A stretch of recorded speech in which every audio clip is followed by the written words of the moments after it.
Voilà, alors bonjour à vous, je fais une vidéo pour parler de l'assassinat de JFK. Je crois que pour comprendre aujourd'hui ce qui se passe en France, on est obligé de passer par l'assassinat du 35e président américain, tout simplement parce que les réseaux qui sont derrière cet assassinat, par la prolongation dans le temps de leur idéologie et de leur influence politique, euh, sont les mêmes qui sont derrière les attentats en Europe, des attentats qui visent à stigmatiser le monde musulman en utilisant des faux islamisés euh, terroristes pour justifier en fait finalement l'interventionnisme autour des pays d'Israël qui sont encore hostiles aux intérêts des sionistes. Alors, pour rendre les choses plus claires, ceux qui sont derrière l'assassinat de JFK sont les mêmes qui sont derrière les réseaux Stay Behind à l'époque du Gladio dans les années 60-70. Ils utilisaient des attentats sous faux drapeau pour stigmatiser l'influence de l'URSS à l'époque. Et dans le temps, avec l'arrivée de Boris Yeltsin et la chute de l'URSS dans les années 90, les anglo-saxons, les judéo-protestants, pensaient avoir fait le boulot, avoir détruit la culture orthodoxe et en avoir fait un soubassement de leur culture marchande. Et donc, ils se sont tournés vers la suite logique, qui était le monde euh, morcelé. L'Empire ottoman a été dispersé au travers des deux guerres mondiales. Il y a eu des éclats un peu partout, dont certains ont été influencés par l'idéologie communiste, socialiste ou communiste, l'ère de l'URSS. Et ces pays-là avaient donc été influencés par le communisme ou le socialisme. Euh, et puis il y avait aussi des pays qui étaient encore dans la mouvance de l'islam encore non dévoyé. Et après avoir battu l'URSS, le mouvement judéo-protestant s'est tourné vers la dégradation des pays qui respectaient encore à peu près les préceptes de l'islam et des pays qui étaient encore influencés par les aires géographiques qui avaient été touchés par le communisme et le socialisme russe. Et ce sont les pays qui sont aujourd'hui proches de la Russie. Il y a la Libye, il y a l'Irak, il y avait l'Irak, il y avait la Libye, il y a la Syrie, et puis il y a l'Iran pour le mouvement chiite qui est encore proche d'un islam non dévoyé. Alors, ça peut paraître flou comme ça, mais c'est qu'il y a un projet quand même global qui était au départ, par le meurtre du tsar Nicolas II, les Anglais voulaient détruire la branche orthodoxe, après avoir fait la même chose en France, avoir travaillé au meurtre de Louis XVI, parce qu'il faut savoir que le, les Anglais se sont débarrassés de la concurrence. En France, en faisant décapiter le roi catholique, c'est-à-dire en formant les Lumières, c'est-à-dire les francs-maçons protestants ont formé les Lumières et leur ont expliqué comment se partager le gâteau une fois Louis XVI évincé. C'est-à-dire qu'ils ont fait appel à des couches inférieures à la monarchie, qui étaient envieuses de la monarchie, pour, en fait, pas pour changer les choses, mais pour s'approprier les prérogatives de la monarchie pour eux-mêmes. Et les francs-maçons et les protestants anglais ont formé donc les Lumières à finalement à tuer le père symbolique qui était le roi Louis XVI pour s'en approprier les prérogatives, mais de manière purement matérialiste. Et ça donne, au bout du bout, quand on suit le fil, ça va donner un mouvement antagoniste qui va être Napoléon. Ils vont le dévier en Russie et le défaire par les Russes.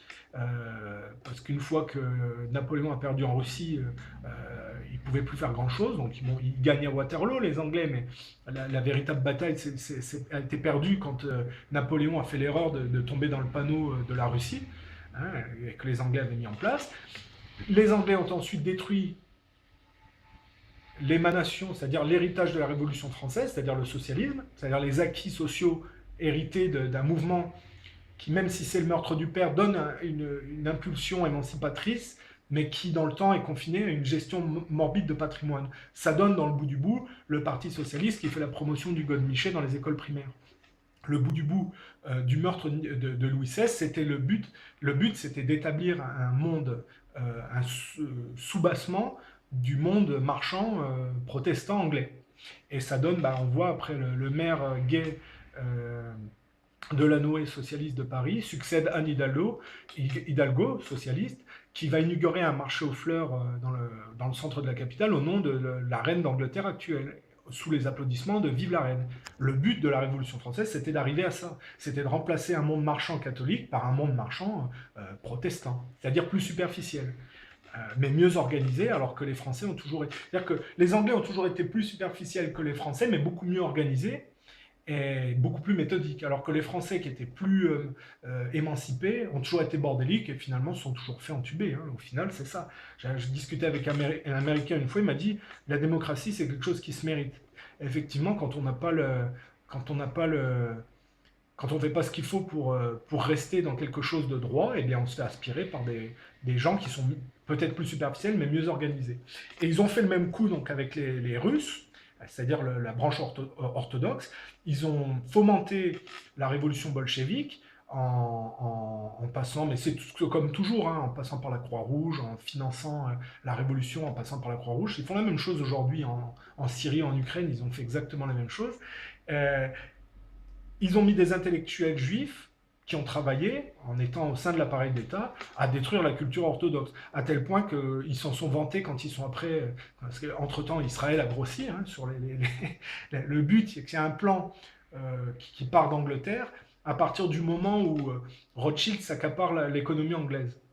C'est-à-dire qu'à partir du moment où Napoléon perd à Waterloo, les Rothschild avaient dépêché sur place des observateurs qui avaient une capacité d'analyse et une rapidité dans les voyages qui était bien supérieure aux autres.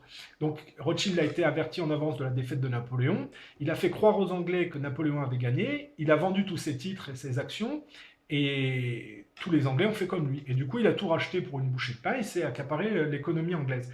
Mais depuis l'ère victorienne anglaise, en fait, il y a toujours eu un projet de résurgence d'Israël dont la tête a toujours été l'Angleterre et Londres. C'est-à-dire que ce projet, qui est très matérialiste, est basé sur la destruction des branches orthodoxes catholiques au profit parce que la branche protestante et la branche juive, c'est une branche qui est extrêmement matérialiste, qui est enfermée dans les secrets de famille, la complaisance dans le commerce qui en résulte, et pour établir un monde marchand qui soit à leur avantage, il leur faut rabaisser la donne, c'est-à-dire détruire les cultures qui sont plus émancipées, pour en fait les soumettre à leur propre idéologie marchande. C'est comme ça qu'ils ont fomenté la Révolution française, et c'est comme ça qu'ils ont fomenté la Révolution bolchevique. En fait, c'est toujours basé sur le meurtre du père, qu'eux ne pratiquent pas chez eux, mais qu'ils encouragent ailleurs, parce que comme ça, ils gardent la main, et ils convertissent ou ils soumettent des cultures qui leur étaient antagonistes, et aussi dans les rapports économiques. Il faut savoir quand même que l'Angleterre prend le leadership mondial après les guerres caribéennes et la guerre de 7 ans.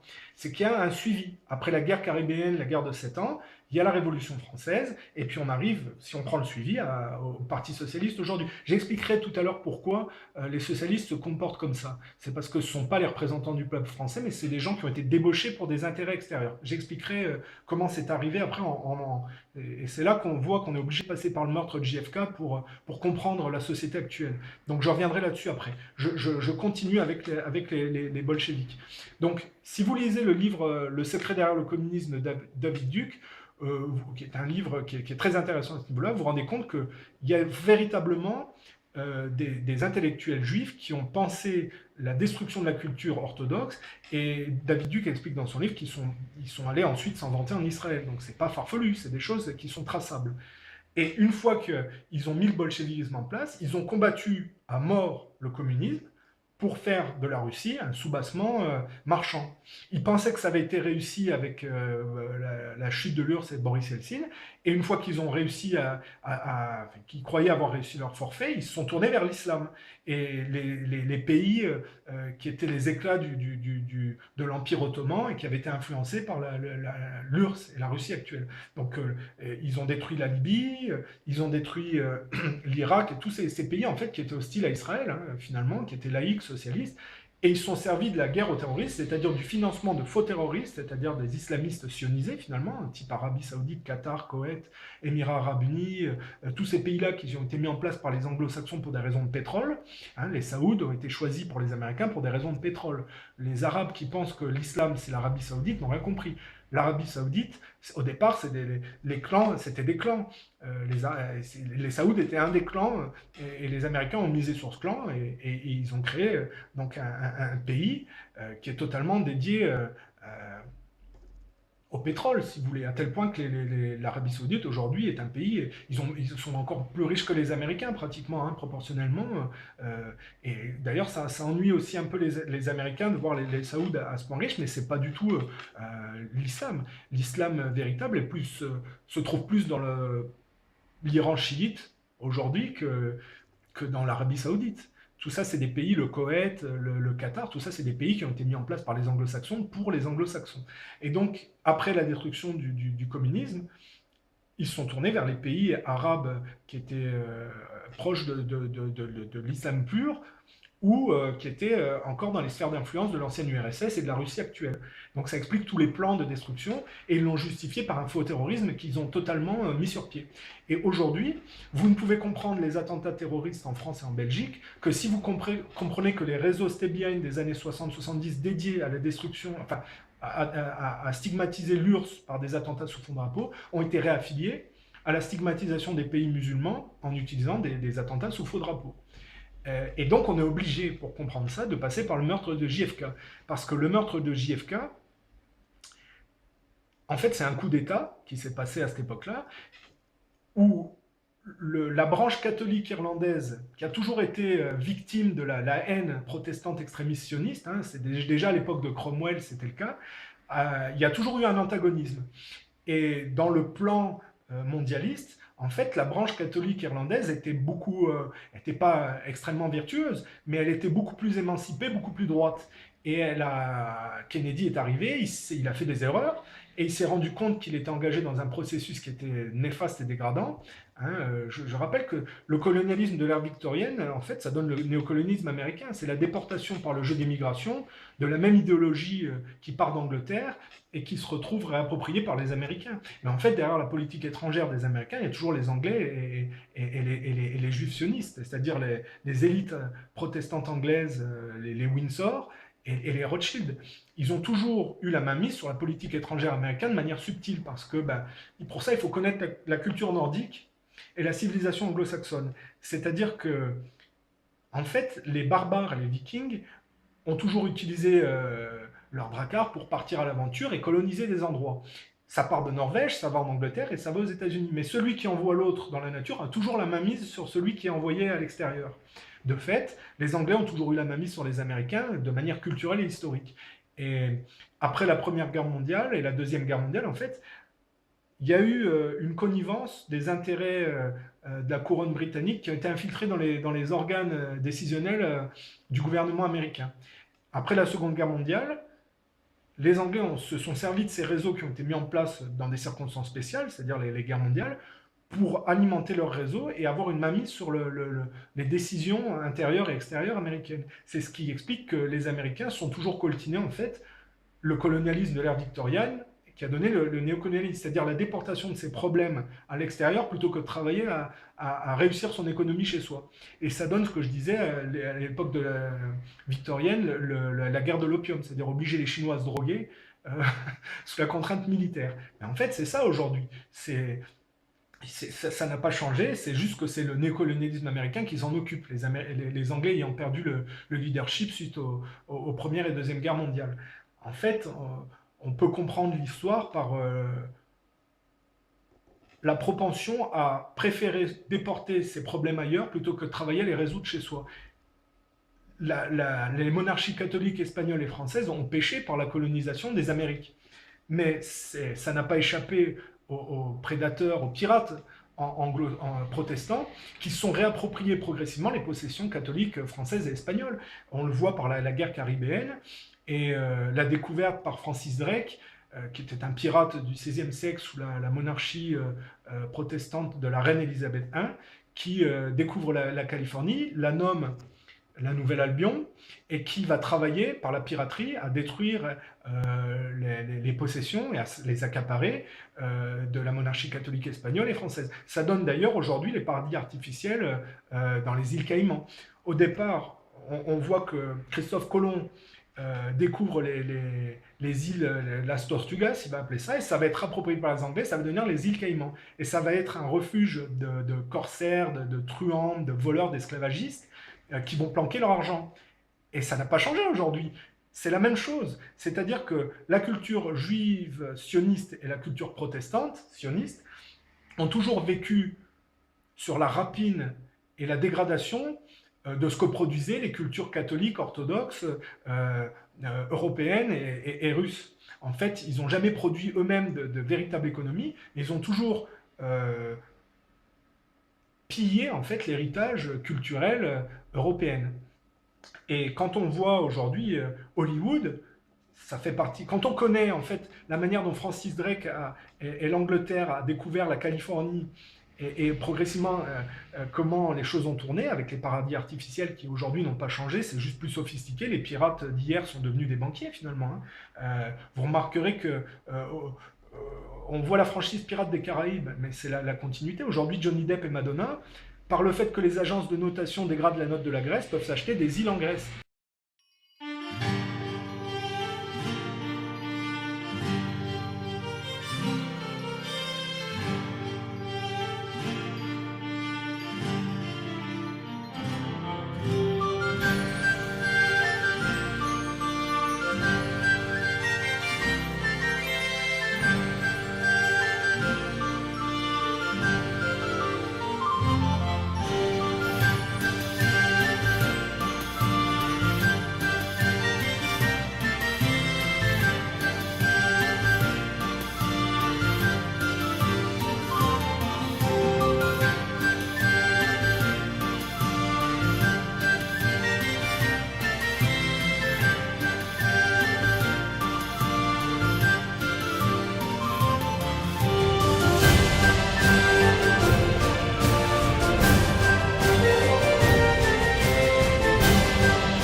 C'est exactement le même principe qu'à l'époque de Drake, où les îles catholiques, espagnoles ou françaises ont été réappropriées par les pirates.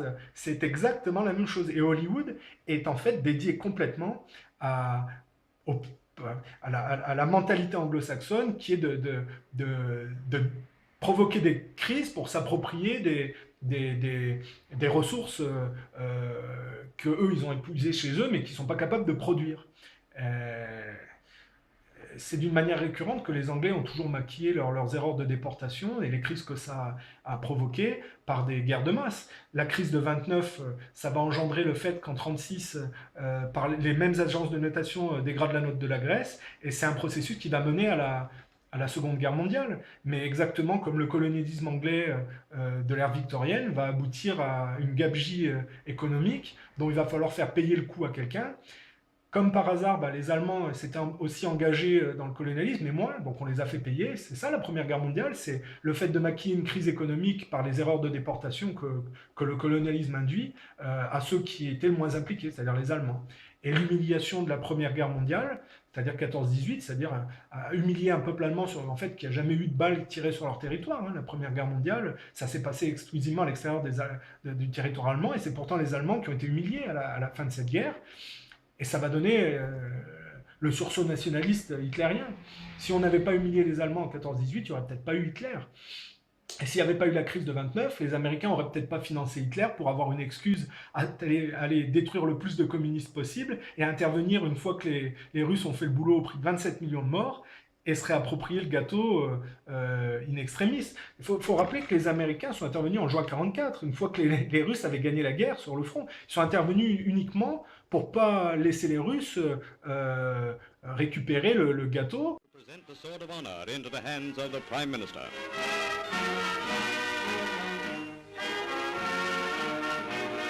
Taking it, the Prime Minister passes it to Marshal Stalin, who, after kissing the hilt, hands it to the savior of the steel-hearted city of Stalingrad, Marshal Voroshilov. et la cerise sur le gâteau. C'est ça, hein, la Deuxième Guerre mondiale, ça n'est que une guerre totalement provoquée pour détruire l'Europe résiduelle et ensuite faire de l'Europe un vassal américain. Hein. Le but après, c'est par des gens comme Schuman, avec l'OTAN, c'est de soumettre un pays, des pays européens antagonistes à à leurs intérêts.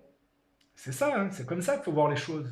C'est vrai que ça peut paraître étrange de dire les choses de manière crue comme ça, mais l'histoire n'est pas telle qu'on nous la raconte en général. Hein. Quand on a le suivi historique des choses, par exemple, en 17, le traité Balfour, c'est quoi? Les Allemands viennent et proposent la paix aux Anglais.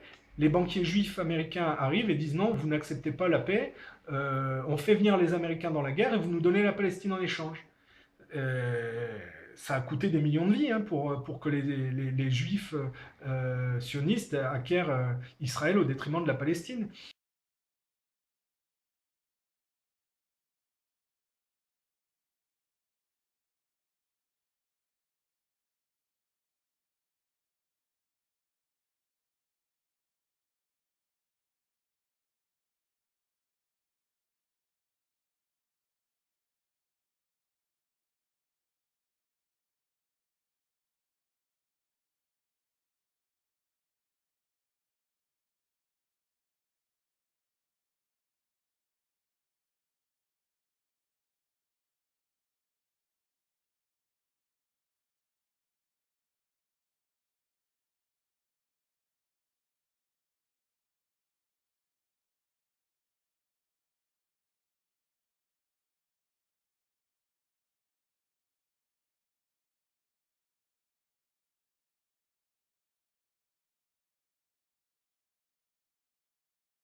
Et la guerre a été continuée pour ça.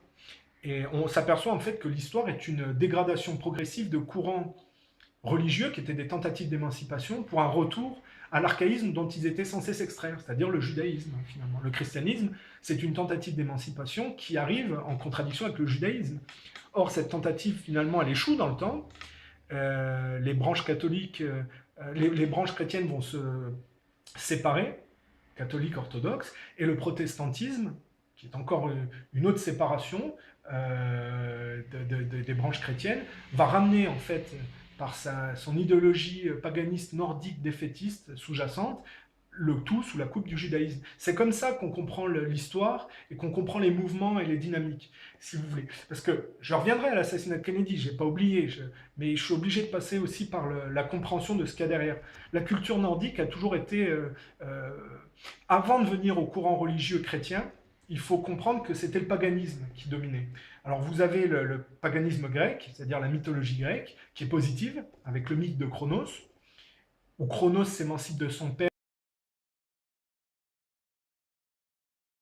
en refusant en fait le matérialisme aliénant qui résulte des secrets de famille. C'est le mythe de Chronos, c'est Chronos avale ses enfants et Zeus s'en échappe en faisant manger à son père une pierre, c'est-à-dire le symbole de la pétrification, de la soumission au secret de famille.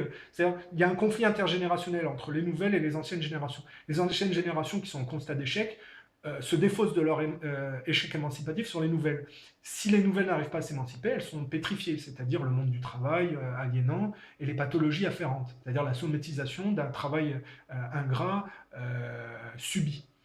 Après, si vous êtes émancipé, vous pouvez gérer la chose de meilleure manière. Mais le positivisme grec, c'est la propension des nouvelles générations, dont Zeus est le chef de file, à refuser la pétrification des anciennes générations. C'est la manière dont il fait manger une pierre à Chronos, c'est-à-dire sa propre échec émancipatif à son père. Et c'est comme ça qu'il arrive sur le sommet de l'Olympe et qu'il acquiert des principes comme l'éclair, c'est-à-dire la lucidité, la compréhension. Et ça permet, une fois qu'on est plus pétrifié, qu'on est sorti de ça, ça permet la justice. Athéna, sortie de la cuisse de Jupiter. Ça, c'est le symbolisme de la mythologie grecque. Il y a un livre qui est très bien sur le sujet, c'est le symbolisme de la mythologie grecque de Paul Diel. Si on compare la mythologie grecque, qui est notre culture à tous, européens, et le bassin méditerranéen, si vous le comparez au défaitisme nordique, c'est pas du tout ça chez les Nordiques. Chez les Nordiques, la défaite est inévitable et qu'on vient de lutter jusqu'à la fin, qui surviendra quoi qu'il en soit. De fait, on s'aperçoit qu'Odin ne combattra jamais son père, mais se contentera toujours de combattre des forces inférieures qu'il aspire. Dans ce combat, et là on va rejoindre l'islam, parce que c'est là qu'il faut comprendre l'histoire du Dajjal, qui n'a qu'un œil, c'est de là que ça vient.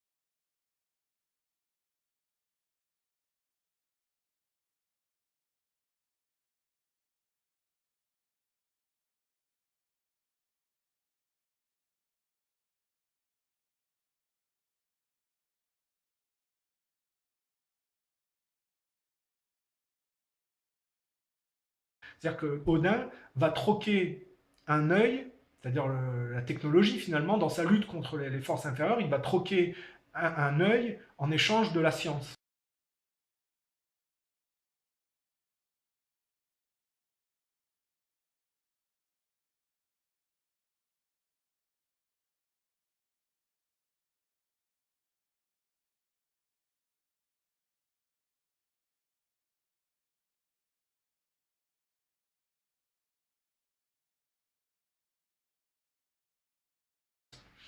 Et moi, je suis persuadé, parce que, si vous voulez, quand il y a une lutte finale, Odin perd la vie, et il y a quelques-uns de ses fils qui s'en sortent. C'est le combat final, je ne sais pas comment on appelle ça.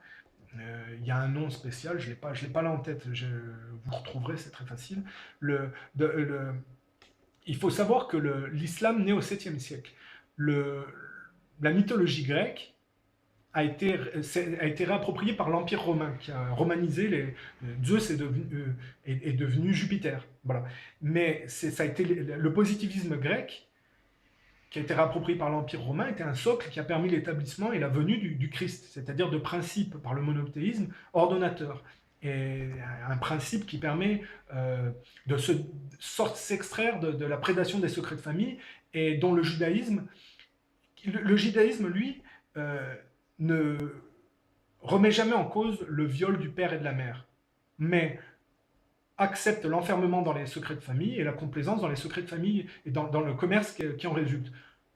Le Christ arrive et par les principes qu'il énonce dans sa vie, il explique aux gens comment s'extraire un peu de ces rapports de prédation. Et c'est une tentative d'émancipation que l'Empire romain va s'approprier. Ça va avoir pour effet de disperser le judaïsme aux 4 vents. Et les Juifs, qui ont toujours été fidèles à leurs préceptes, c'est-à-dire à être méthodologiquement enfermés dans leur secret de famille et être dédiés à cette mécanique-là, vont toujours, depuis ce temps-là, travailler à retrouver leur royaume supposé qui a été donc dispersé aux 4 vents par les Romains. Moi, je vois l'Empire romain de manière très positive. Cet Empire romain a propagé le positivisme grec, a propagé le christianisme à travers une expansion géographique et a apporté une organisation, des principes que les tribus barbares nordiques n'avaient pas. Et à un moment donné, l'Empire romain, avec tout le positivisme, parce que les Romains n'ont pas imposé de force véritablement, ils ont toujours laissé la liberté de culte et ont juste demandé une tutelle commerciale, mais ils n'ont jamais soumis et converti par la force de la manière dont les Nordiques, eux, l'ont fait au cours de l'histoire. Ils ont toujours été assez permissifs dans leur rapport de force. L'Empire romain va se heurter dans le temps au défaitisme nordique, finalement. C'est-à-dire que l'expansion romaine va s'arrêter, on va dire, mettons, aux alentours du 5e siècle. Le positivisme gréco-romain va être, et l'expansion du christianisme va être freinée par le défaitisme nordique. L'Empire romain va chuter, va se déliter, et progressivement, il va y avoir un amalgame et une inversion. C'est-à-dire que le défaitisme paganique nordique va prendre le pas sur le positivisme grec. Et il va y avoir un amalgame. La France est un pays particulier parce qu'elle est le point de rencontre de tous ces chocs subtils de courants positifs, défaitistes. Parce que la France a toujours été très proche des peuples nordiques barbares, hein, puisque la Gaule, les Francs, tout ça, c'est... Mais elle a une spécificité, c'est qu'elle a choisi par ses leaders, de manière historique, toujours, enfin pas toujours, mais à des moments importants, en contradiction avec le défaitisme nordique, des peuples qui étaient proches, c'est-à-dire nous, les Gaulois, tous ces peuples-là étaient très proches des Nordiques anglo-saxons, qui deviendront les anglo-saxons plus tard, mais qui étaient les Visigoths, tout ce qui est en goth. Hein. Tout ça, c'était très proche des Français, mais les Français ont une spécificité, c'est qu'ils ont choisi, dans le temps, par leur leader historique, de s'allier avec Rome. Et c'est de là que vient la haine, d'ailleurs, des Anglais, entre Anglais et Français, c'est que alors qu'ils étaient proches, les Français ont choisi le positivisme grec plutôt que le défaitisme nordique. Mais à partir du moment où l'Empire romain va se déliter, il va y avoir un déferlement nordique. En France, par exemple, de 500 à 1000, il y a des déferlements de raids vikings à Bordeaux, Toulouse. C'est toujours la même chose. Ils passent par la mer, par les estuaires, ils remontent, ils pillent, ils violent, ils brûlent, ils piquent tout ce qui a piqué, ils rentrent chez eux. Sauf que progressivement, il y a un amalgame et ça donne les Normands, par exemple. C'est des Vikings qui sont installés et il y a un amalgame qui se crée entre positivisme gréco-romain et défaitisme nordique. Mais subtilement, c'est le défaitisme nordique qui va imprégner la culture chrétienne, bien qu'elle soit en expansion et qu'elle va se propager.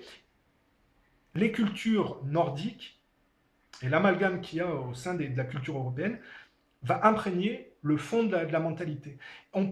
Il faut vraiment savoir lire entre les lignes pour comprendre la chose. Parce que les croisades, en fait, si vous regardez les croisades, c'est le mouvement chrétien qui est infiltré par l'amalgame et la prégnance du défaitisme nordique.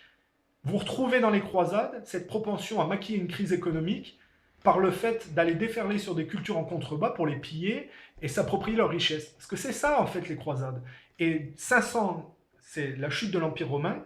500 à 1000, c'est l'amalgame et la prégnance et finalement la mise en... comment dire, le fait que les Nordiques, la mentalité défaitiste, imprègne les mentalités et prennent le dessus, ça va donner les croisades, ça veut dire que c'est une fausse assimilation chrétienne qui se retrouve dans la manière dont les croisés vont aller déferler comme exactement les Vikings, les barbares l'ont fait, pour violer, humilier, rabaisser les autres. Et en parallèle de ça, comme par hasard, à la fin des croisades, vous avez les banques juives pour gérer la mascarade. C'est-à-dire qu'il y a eu une tentative d'émancipation chrétienne et positivisme gréco-romain qui va être progressivement amalgamé à un défaitisme nordique qui va rentrer dans la dynamique et la pervertir. Et ça va donner les croisades. Et à la fin, puisqu'il n'y a plus d'émancipation spirituelle réelle, en 1200-1300, vous avez les banques juives pour gérer la mascarade, parce que c'est une mascarade, finalement. Les croisades, c'est du pipeau, c'est pas du tout des guerres spirituelles, c'est le fait de maquiller des crises économiques en allant voler et piller d'autres cultures, qui ne s'étaient pas gênés, eux, pour essayer de le faire de l'autre côté. C'est vrai, il y a des deux côtés.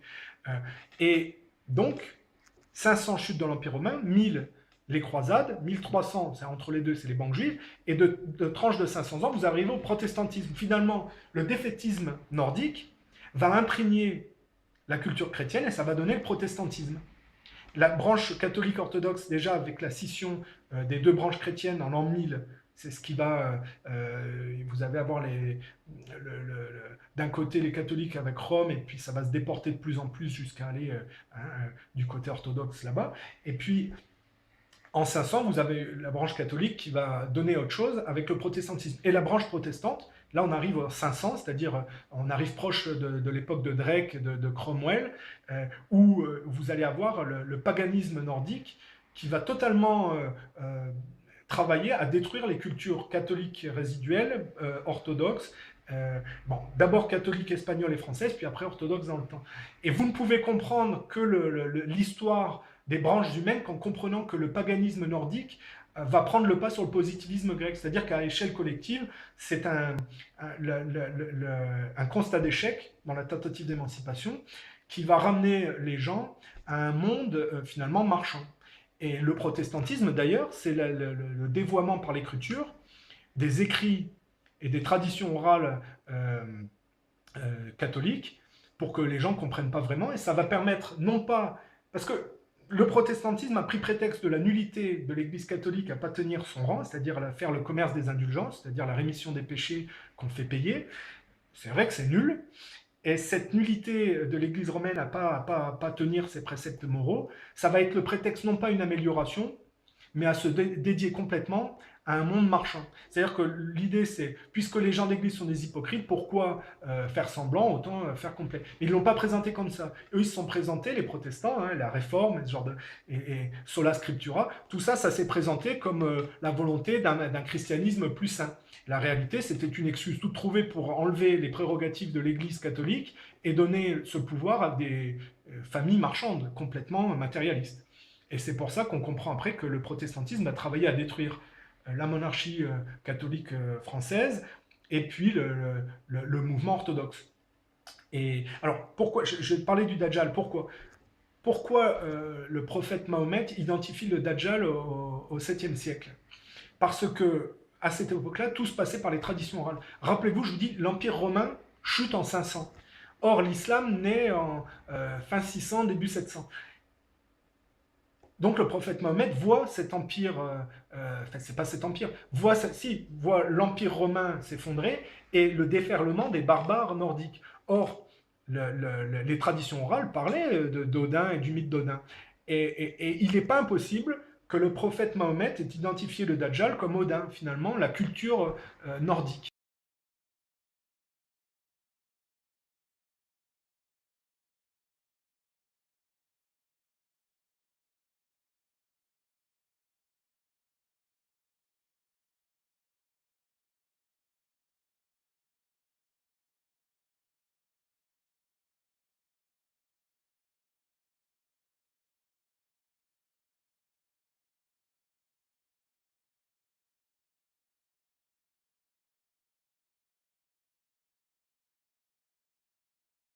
Parce qu'elle déferle toujours par le bas et elle se focalise toujours sur le culte de la science, crée toujours des crises économiques qu'elle maquille par des crises, par des guerres de masse.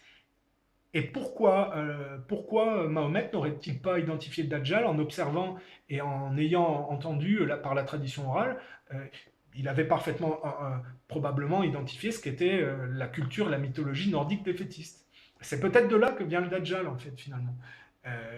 Et aujourd'hui, c'est quoi l'Empire anglo-saxon? C'est l'Empire qui mise tout sur les technologies aliénantes, c'est-à-dire la focalisation dans la complaisance du consumérisme de compensation pour rester...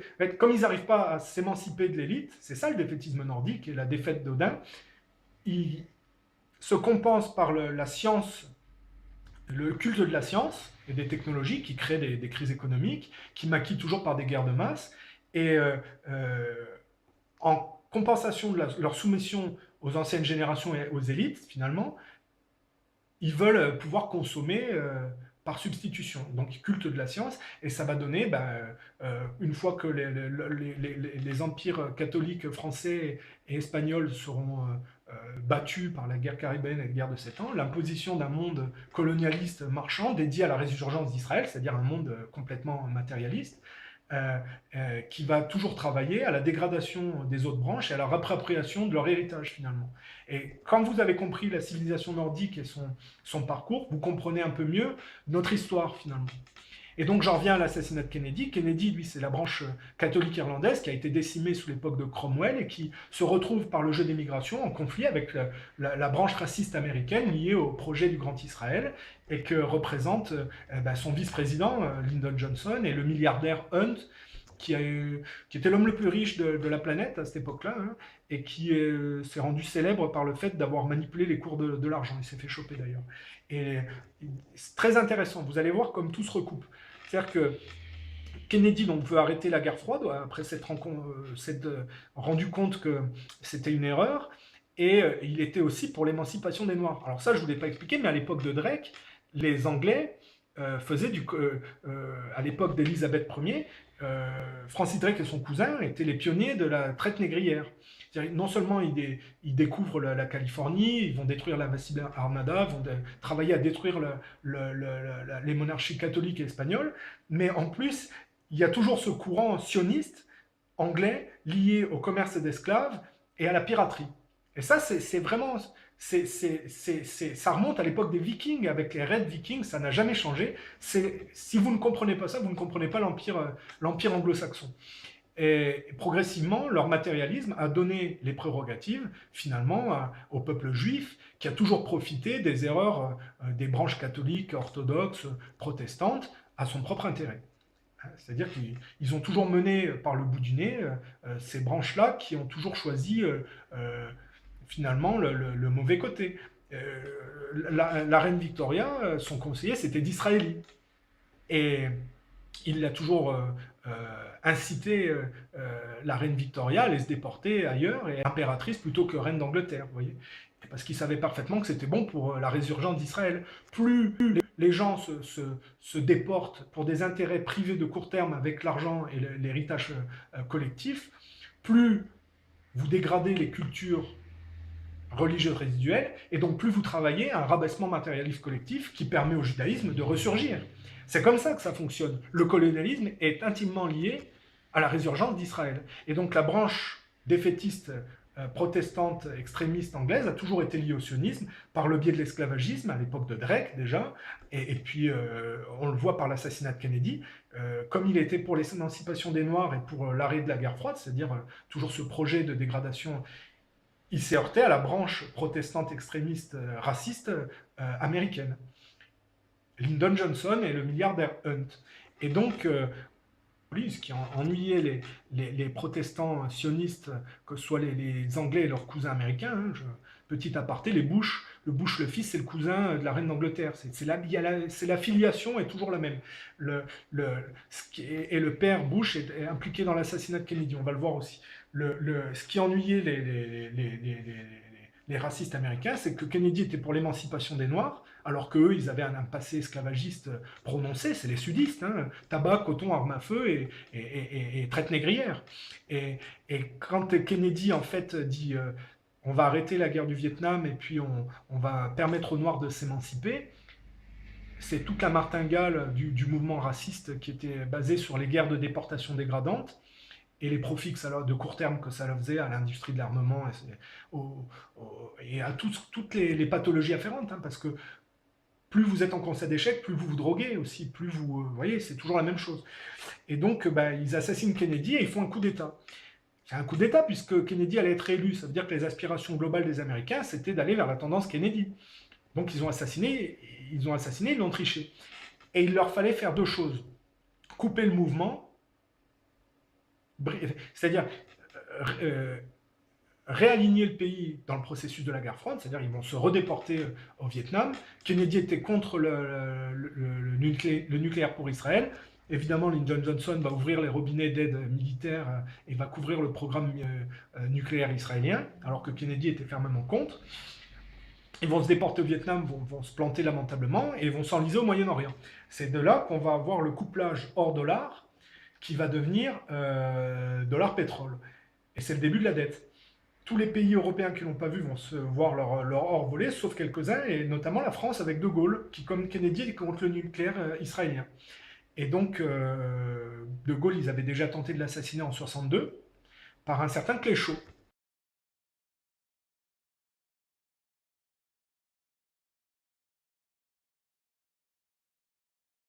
Le même Cléchot que le procureur de la Nouvelle-Orléans, Jim Garrison, va mettre en accusation à la fin des années 60 dans l'assassinat de Kennedy.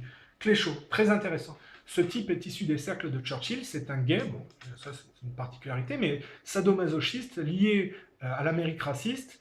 C'est un officier supérieur de la CIA qui a travaillé dans le financement de l'assassinat de Kennedy et qui travaillait dans les années 60-70 dans les réseaux Stay Behind en Europe avec des filières comme Permindex et Centrale Mondiale, comme avec un superviseur qui s'appelle le major Louis Mortimer Bloomfield. Ce type est très intéressant puisque il est totalement dédié à Israël. C'est un juif canadien affairiste vendeur d'armes qui défend les intérêts de Lord Rothschild, notamment par un projet de pipeline, le Tricontinental, qui était dont l'entreprise numéraire était basée au Canada pour permettre à ne pas payer d'impôts en Israël. Derrière l'assassinat de 62 tenté par Cléchot, il y a les réseaux sionistes et si vous voulez, De Gaulle comme Kennedy étaient en travers du plan mondialiste. Donc ils ont essayé de l'assassiner, mais c'est les mêmes réseaux. En 62, De Gaulle fait virer Cléchot d'Italie.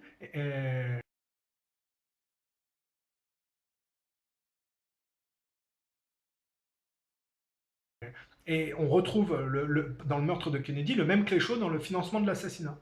Et ça apparaît dans les années 60, quand le procureur de la Nouvelle-Orléans met en accusation Cléchot, le même Cléchot. Et ça mène à Louis Mortimer Bloomfield. Ces gens-là sont liés au cercle de Churchill, à l'Amérique raciste, au projet du Grand Israël, et au projet surtout d'indépendance énergétique et de viabilité d'Israël par des projets de pipeline et ce genre de choses.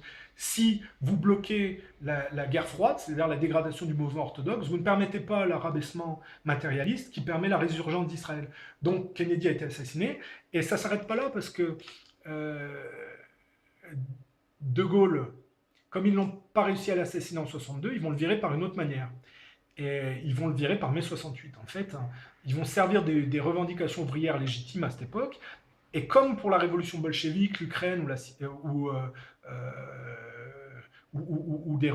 toutes les révolutions qu'ils ont mis en place, ils vont mettre à la place, une fois que les costauds ont fait le boulot, ils vont les dégager, ils vont mettre des pseudo-intellectuels juifs qui vont travailler, juifs, ou ils vont mettre des lobbies finalement, qui vont travailler à dynamiter la société.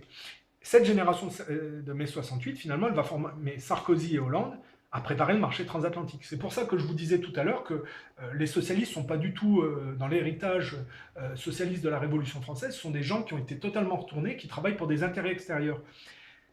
C'est ce qui explique qu'une fois Villepin dégagé, qui était anti-guerre en Irak et qui était plutôt représentant d'une France pro-palestinienne, avec Sarkozy, juif hongrois, on va tomber dans une France pro-israélienne qui va utiliser l'argent public pour des guerres par et pour les anglo-saxons au détriment de l'économie française, qui va y avoir une politique de multiculturalisme pour dissoudre la culture française, et on va détruire, dépecer les entreprises publiques, hein, héritées des avantages sociaux qu'a procuré la Révolution française.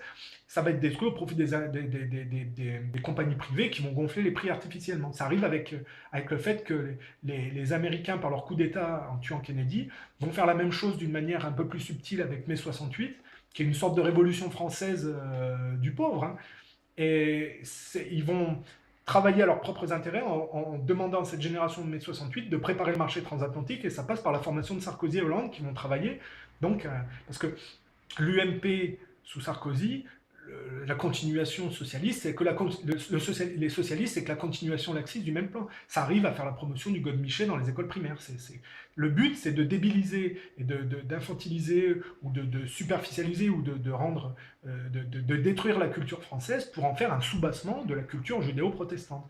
Alors, moi, je ne suis pas révolutionnaire, les gens font ce qu'ils veulent. Il y a des gens qui ça plairait très bien d'être soumis complètement à l'idéologie du nouvel ordre mondial avec le judaïsme comme base de...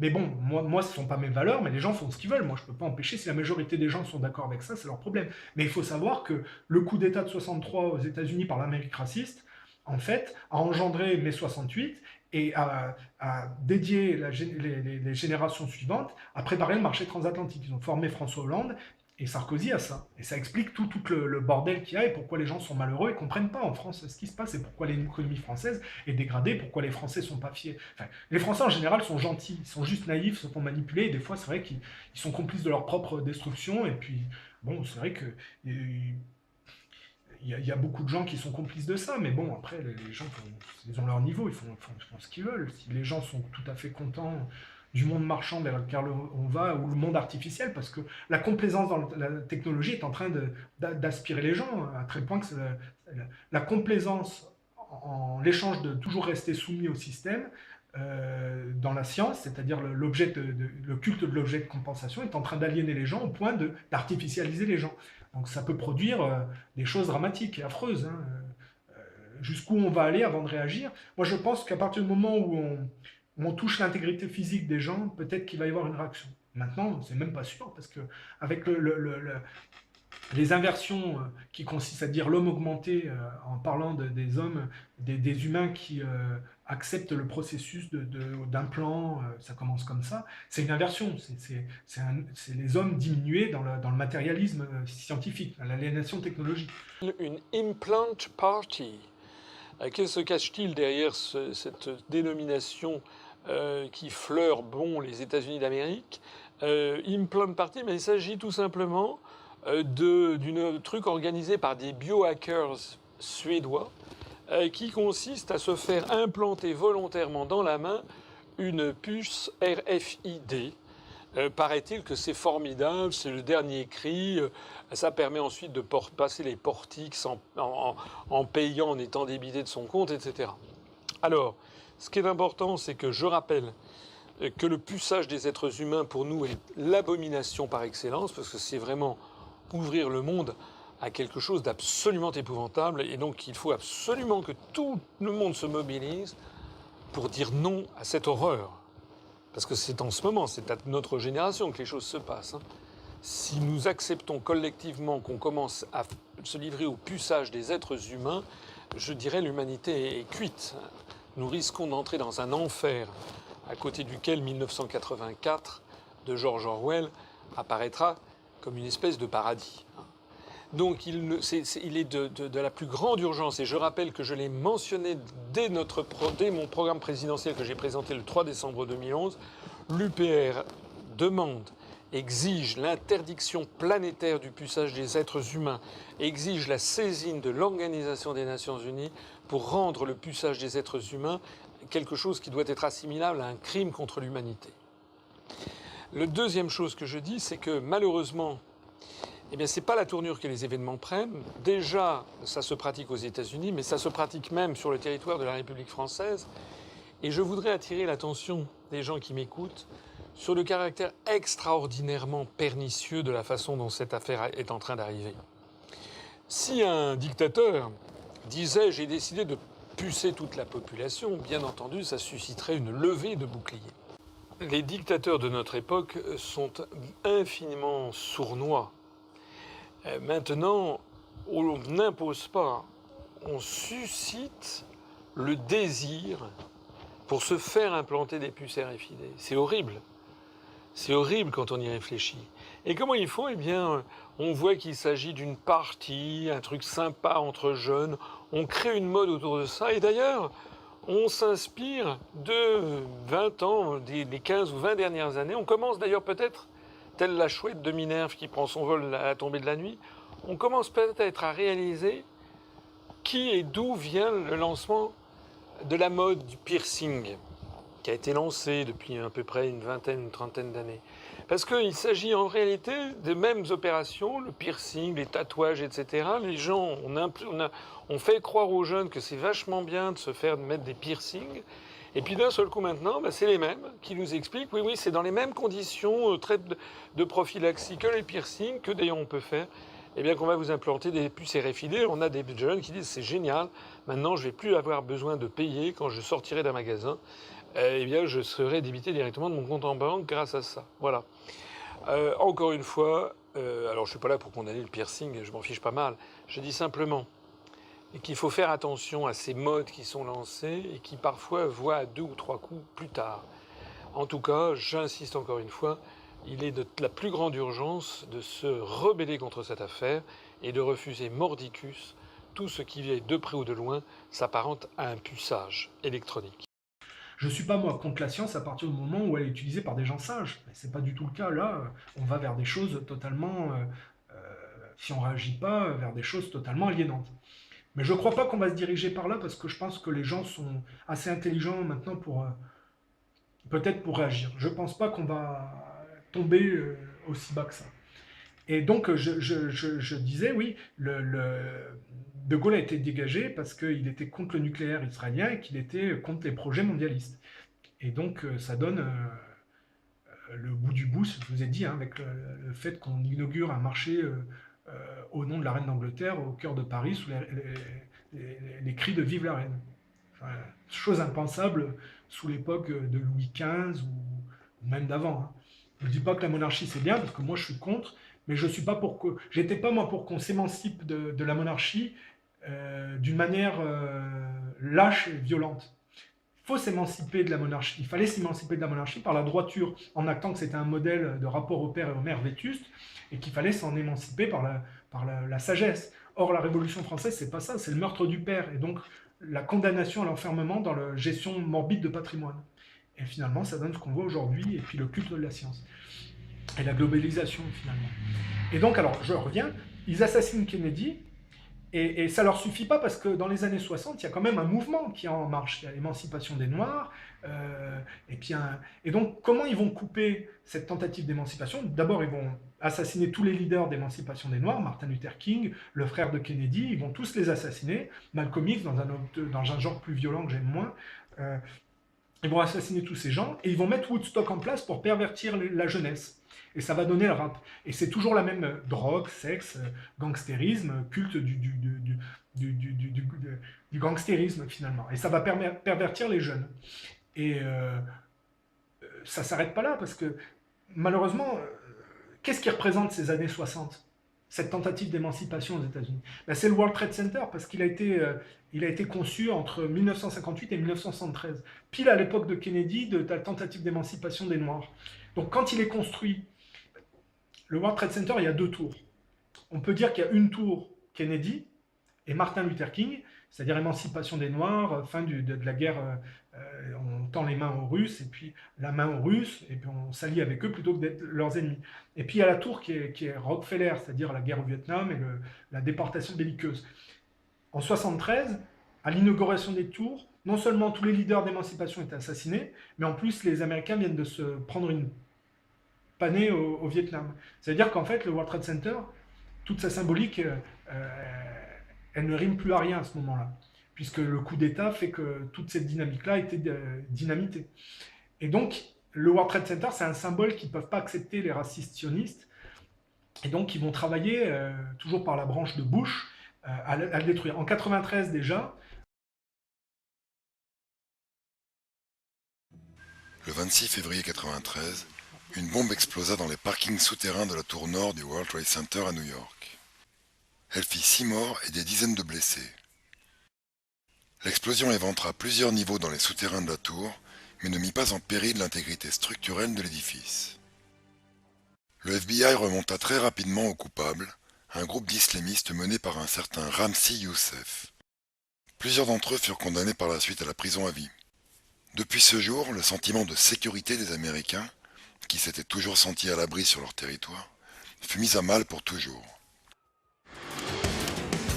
Voici comment débutait un documentaire de la série The FBI Files, consacré précisément à l'attentat de 93 contre le World Trade Center. I'm Jim Kallstrom, former director of the FBI's New York office. Terrorist bombings are what happen in other countries, not here in the United States. And yet, in 1993, it happened in New York City. The World Trade Center bombing rattled our notion of domestic security. It shook the foundation of our belief that we're not vulnerable to terrorism. The cracks it caused in our self-confidence can never be repaired. If it happened once, could it happen again? It was the question in everyone's mind. Dommage que ce soit précisément le FBI qui ait sponsorisé l'attentat de 93 au World Trade Center. Le procès mit en effet en évidence le fait que c'est le FBI qui avait fourni aux terroristes le matériel pour confectionner la bombe, au travers d'un de ses infiltrés, l'ex-militaire égyptien Emad Salem, spécialisé dans la fabrication de bombes. There is some evidence that the FBI may have known of the plot in advance through an informant and might even have stopped the bombing that killed 6 people. Correspondent Jacqueline Adams has the story. FBI agents might have been able to prevent last February's deadly explosion at New York's World Trade Center. They discussed secretly substituting harmless powder for the explosives, but they didn't, according to the FBI's own informant, Emad Salem. Unbeknownst to the FBI at the time, Salem recorded many of his conversations with his handlers. In one, Salem complains to an FBI agent, "Since the bomb went off, I feel terrible, I feel bad, I feel here is people who don't listen." The agent replies, "Hey, I mean, it wasn't like you didn't try and I didn't try. You can't force people to do the right thing." Voici un autre extrait des enregistrements où l'on voit Salem confirmer que la bombe a été fabriquée sous la supervision du FBI. We was start already building the bomb, which is went off in the World Trade Center. It was built by supervision from the Bureau and the GA, and we was all informed about it, and we know that the bomb start to be built. By who? By your confidential informant.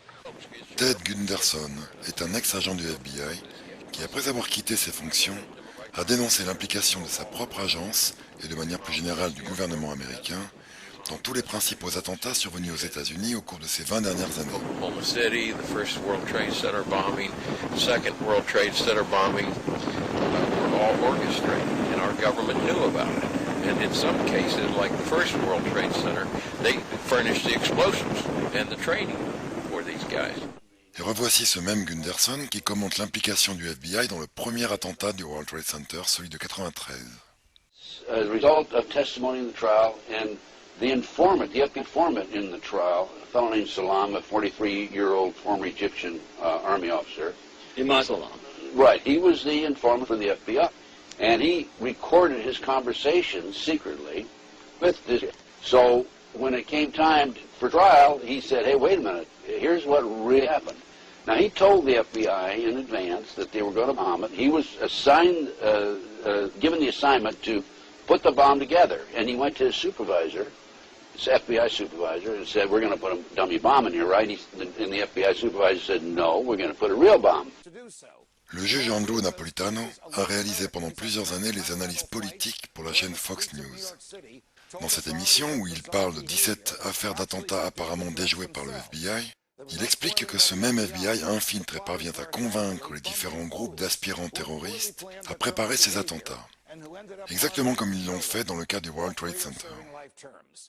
But the more curious cases are the remaining 17 for which the federal government has taken credit. They all have a common and reprehensible thread. They were planned, plotted, controlled, and carried out by the federal government itself.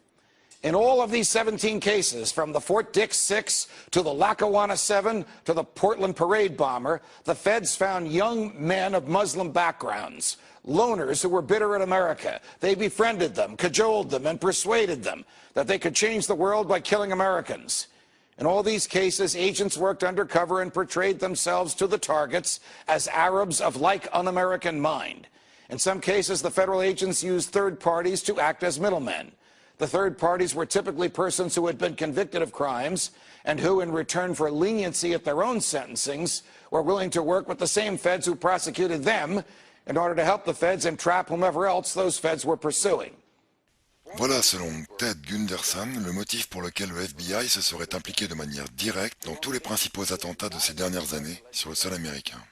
Okay, back in the 80s, 1980s, the Department of Justice proposed legislation to fight terrorism.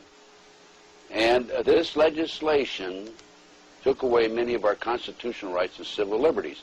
One of the authors, a female attorney with the Department of Justice, publicly made this statement, I've got her name on my file someplace, that before this passes, people will have to be killed. Well, so that was the reason, I feel, for the 1993 World Trade Center bombing. Unfortunately for them, fortunately for us, the good guys, there were only 6 people killed, not enough to pass the legislation. Une affirmation que vient corroborer l'écrivain Steve Emerson, auteur du livre American Jihad. I heard it repeatedly after the 93 World Trade Center bombing by saying they didn't kill enough people. It wasn't said by militants, it was said by FBI agents. They didn't say it because they wanted more blood, but they understood that it would take more blood in order to get the government to react. 8 ans plus tard, ils ont finalement obtenu satisfaction.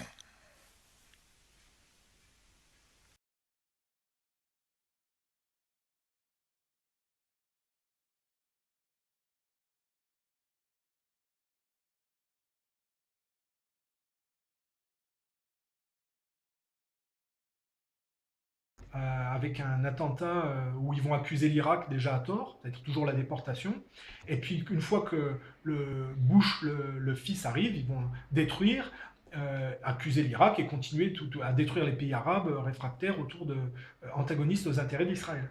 C'est-à-dire ils ont détruit l'héritage de cette époque des années 60 et ils ont accusé le monde arabe d'en être responsable, alors que c'est eux qui ont fait ça. C'est logique. Hein.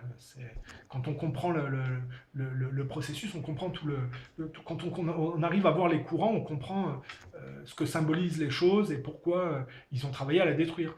Et ça ne s'arrête pas là, parce que si vous comprenez bien ce que j'ai dit, ça veut dire que Obama, c'est une version des Noirs proposée en fait par l'Amérique sioniste qui a fait le coup d'État. C'est une fausse, c'est l'image, leur propre image du noir qu'ils ont substituée à celle des années 60. C'est une imposture de leur... il est totalement dédié aux intérêts sionistes. Alors que dans les années 60, c'était pas ça le but. Aujourd'hui, tous les gens qui se revendiquent dans les mouvements de mode des années 60 de Martin Luther King sont des imposteurs. C'est des types comme Snoop Doggy Dogg, Beyoncé, Obama, tout ça c'est des impostures qui sont nées sur le cadavre de Martin Luther King et qui sont nées avec Woodstock finalement. C'est-à-dire, c'est ça qui est choquant, c'est que c'est le fruit de l'Amérique raciste et des sionistes. C'est la version judéo-protestante qu'ils ont... C'est la version noire des judéo-protestantes de celle qu'ils ont court-circuitée dans les années 60.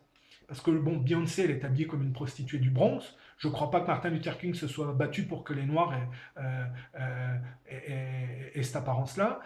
Snoop Doggy Dogg, c'est le gangstérisme de Woodstock, pareil, avec la drogue et tout ça. Tous ces gens-là vont voter pour Hillary Clinton. C'est-à-dire le bout du bout du féminisme. C'est-à-dire le bout du bout de cette dynamique du coup d'État de 63. Voilà. Et ils vont accuser les nationalistes américains comme Trump, qui était plutôt pas contre Kennedy et qui était plutôt en accord avec le World Trade Center et ce qu'il représentait. Ils vont l'accuser d'être un raciste, voilà. Alors que c'est eux qui sont nés du courant imposteur, alors que Trump est le courant plus légitime et plus honnête de l'Amérique, qui a réussi et qui a eu du succès dans les affaires, qui est plus honnête. On le voit. Trump trouve que le nouveau World Trade Center est d'une laideur incroyable. Il était contre la guerre en Irak. C'est logique, tout ce que je dis, ça se tient. Et ça se tient tellement, je vais vous donner même une autre preuve. Quand je vous dis que Hollande et Sarkozy ont été formés par 68 pour des intérêts américains, il faut savoir que le milliardaire Hunt,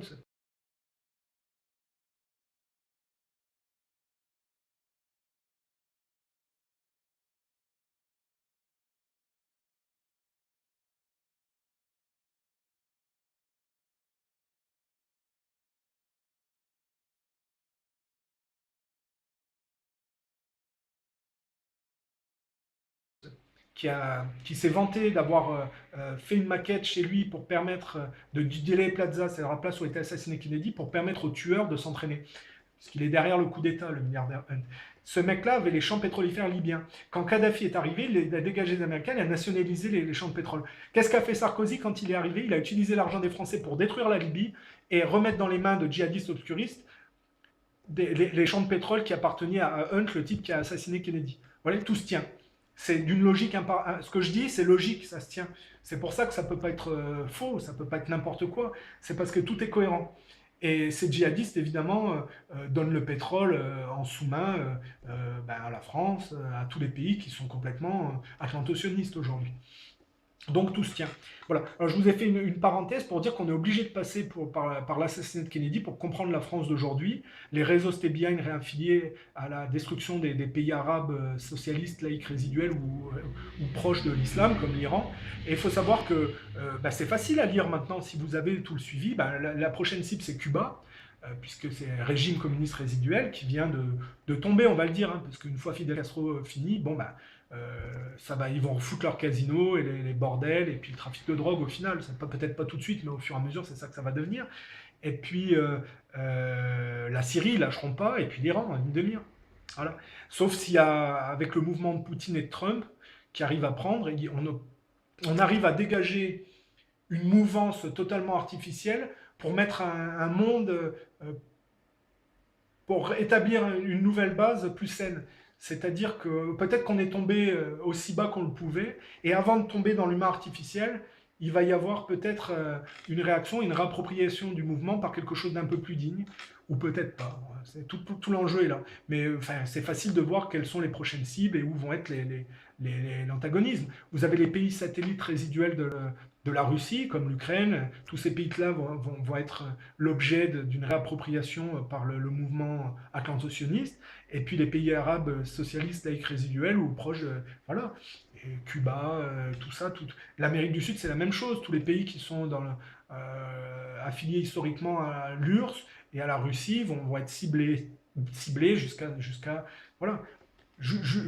Ou alors il va y avoir une réaction mondiale, ou alors ça va continuer jusqu'au bout, quoi. Mais je crois qu'on ne peut pas aller jusqu'au moment où on touche à l'intégrité des gens, physique. Là, il va y avoir une réaction et ça ne sera pas possible, à mon avis. Voilà. Donc, écoutez, je vous ai fait un tour d'horizon. Et puis, écoutez, vous en faites ce que vous voulez. Moi, je ne suis pas pour la révolution. Je ne suis qu'un observateur. Voilà. On ne peut pas empêcher les gens d'être ce qu'ils veulent être, d'aller vers où ils veulent aller. Il faut juste être conscient de la réalité des choses et être capable de se mettre en dehors, à l'écart, pour ne pas tomber dans les panneaux. Voilà.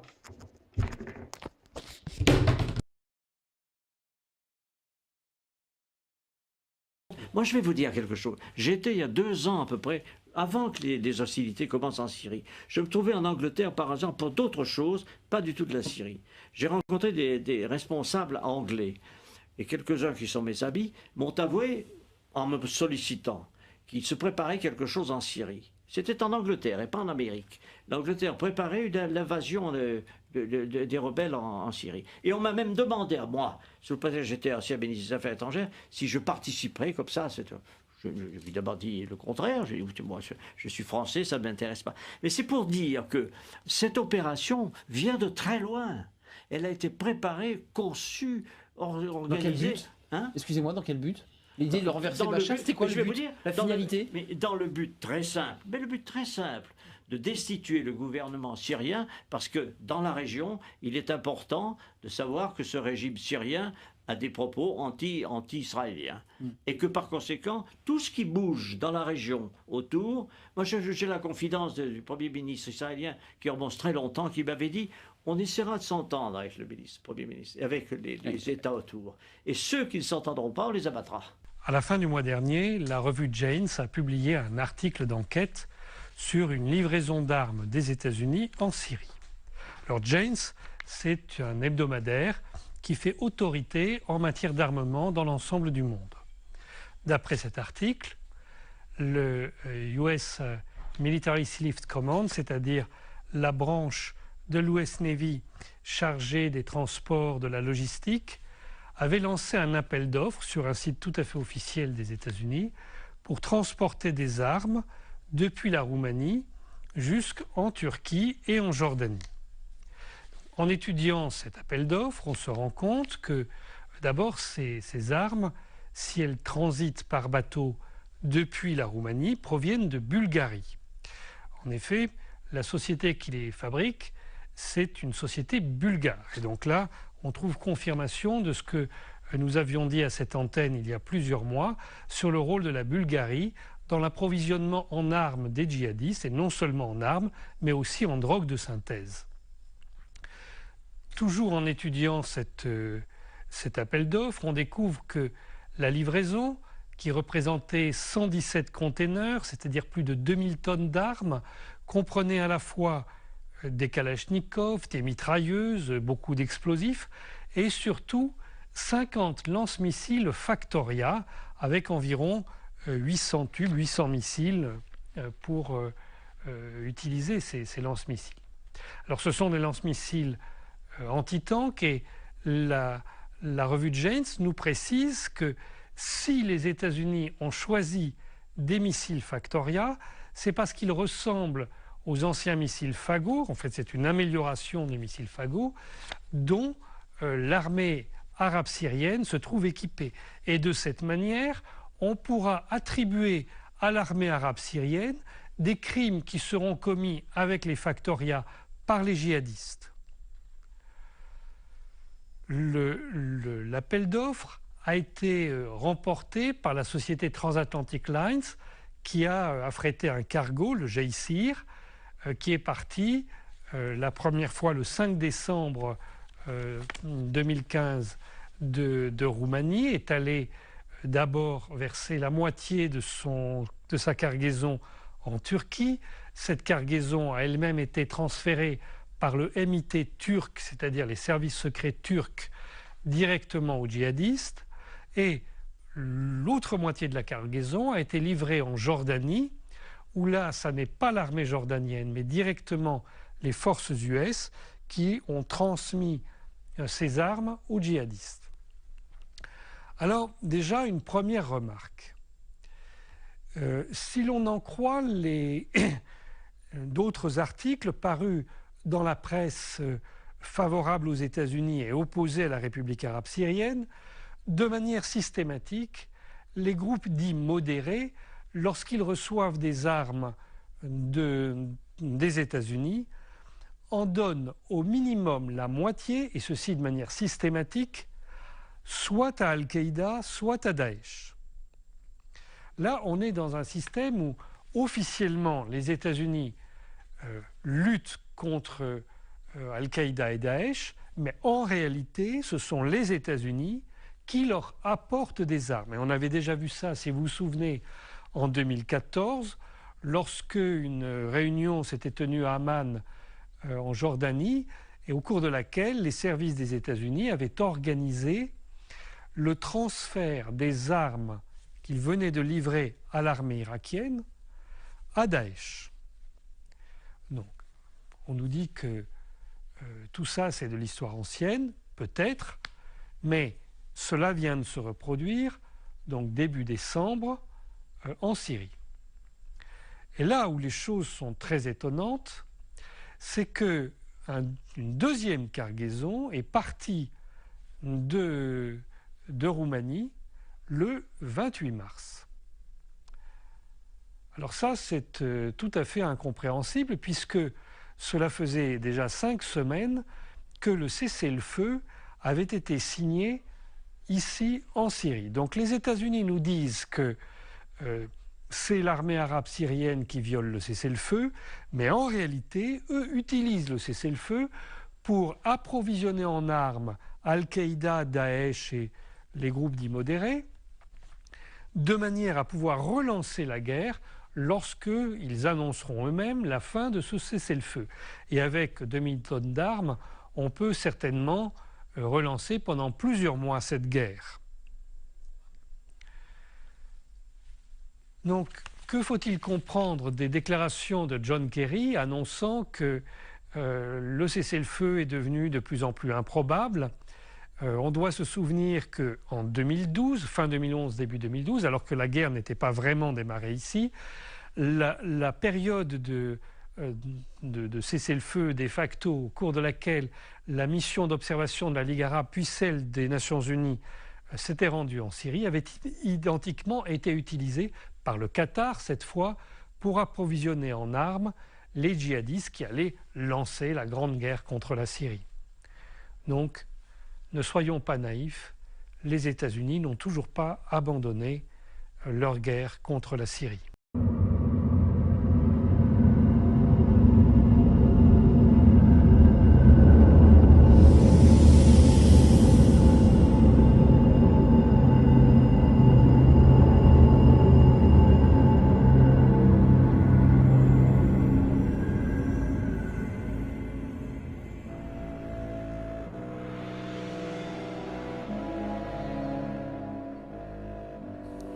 Friends and open-minded people, wherever you might live in the world. This is David Duke, and this is the David Duke Show on the Rinse Radio Network, which you can also always find, of course, at davidduke.com. Today I have a very special presentation to you of my introduction to my new book, The Secret Book Behind Communism. The subtitle of the book is The Ethnic Origins of the Russian Revolution and the Greatest Holocaust in the History of Mankind. The book begins with a quote from Alexander Solzhenitsyn. You must understand, the leading Bolsheviks who took over Russia were not Russians. They hated Russians. They hated Christians. Driven by ethnic hatred, they tortured and slaughtered millions of Russians without a shred of human remorse. The October Revolution was not what you call in America the, quote, Russian Revolution. It was an invasion and conquest over the Russian people.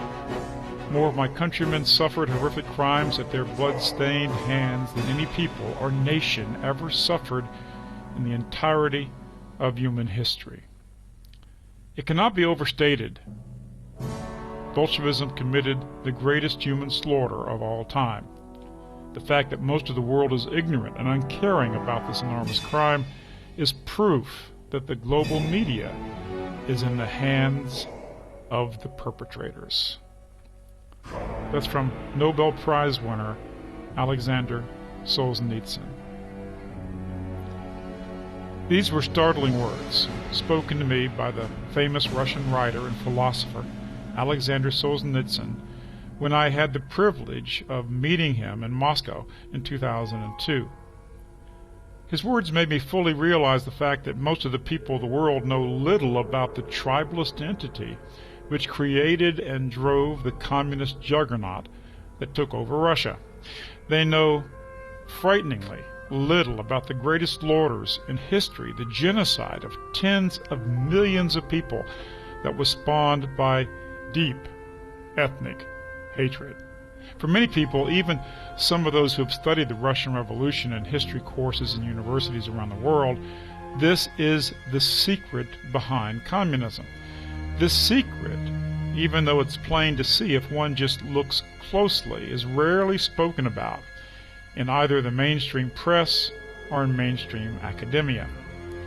The revolution occurred in Russia, and although a percentage of Russians participated in it, it was not a Russian revolution. It was led by an alienated, non-Russian, Jewish ethnic minority who hated Russia, Russians, and the Tsar for their alleged anti-Semitism. Their fellow tribalists all over the world financed and supported and provided shock troops that executed the brutal takeover of the Russian government. Upon achieving total power, their deep, psychopathic, racist hatred against Russians became manifest in the greatest human slaughter of all time. Any historian who has studied modern communism from its ideological origins in Karl Marx and Moses Hess through the mass dispossession, forced starvations, and gulags of the 20th century is aware that communists are the real world champions of mass murder.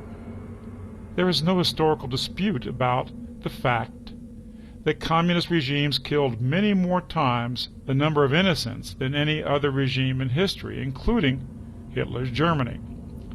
But unlike members of the National Socialist regime, the greatest mass murderers of all time have not been hunted down across the face of the earth. They've not faced trial for their horrific crimes against humanity. Perhaps even more importantly, they've never faced the court of popular revulsion. Why? It's because these communist perpetrators have been shielded by their tribal brethren who have an inordinate influence on media, academia, and in governments.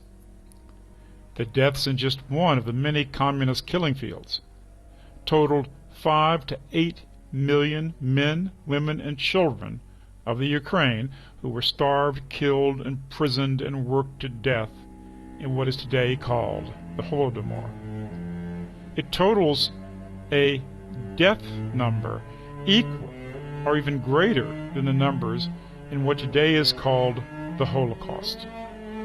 Today, nearly every person on earth, through mass media and government commemoration, is aware of and empathizes with the victims of the Holocaust.